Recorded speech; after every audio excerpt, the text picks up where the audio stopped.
ఒక్క మాటనైతే ఎంఐఎం ఖచ్చితంగా చెప్పాలనుకుంటున్నా. కొన్ని ఏండ్ల నుంచెల్లి కొన్ని దశాబ్దేండ్ల నుంచెల్లి అక్కడ మీకు ఓటమి లేకుండా అయిపోయింది. మిమ్మల్ని గెలిపిస్తా ఉన్నారు ప్రజలు.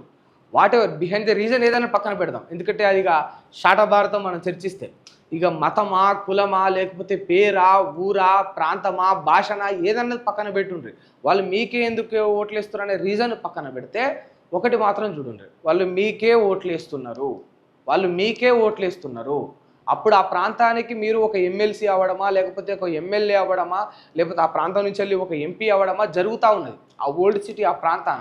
దయచేసి వాళ్ళని డెవలప్ చేయండి. వాళ్ళు చిన్న దుకాణాలు తీసేయమనో, లేకపోతే పెద్ద పెద్ద బిల్డింగ్లు కట్టి రెంట్లు కట్టలేని పరిస్థితి అని కాదు. నీళ్ళ కాడ, వాటి కాడ, ఇంకో డెవలప్మెంట్ కాడ, ఇండ్ల కాడ వాళ్ళకు ఒక సరైన అభివృద్ధి పదంలో వాళ్ళని నడిపించుండ్రు. నిజంగా చెప్తా ఉన్నా. ఎంతమంది ఇంకా కటిక పేదరికంలో బతుకుతూ ఉన్నారు హైదరాబాద్లో అంటే ఒక్కసారి ఓల్డ్ సిటీకి పోతే సరిపోతుంది. ఆడ చూస్తే ఒక్క బిల్డింగ్ ఉంటుంది పెద్దగా, ఒక్క బిల్డింగ్ పెద్దగా ఉంటుంది. అది బిజినెస్ మ్యాన్దో లేకపోతే పొలిటీషియన్దో ఎవరిదో అయి ఉంటుంది. మిగతా వాళ్ళందరూ కూడా చిన్న ఇరుకిరుకు ఇండ్లల్లో ఇమిడిపోయి ఉన్నారు వాళ్ళందరూ కూడా.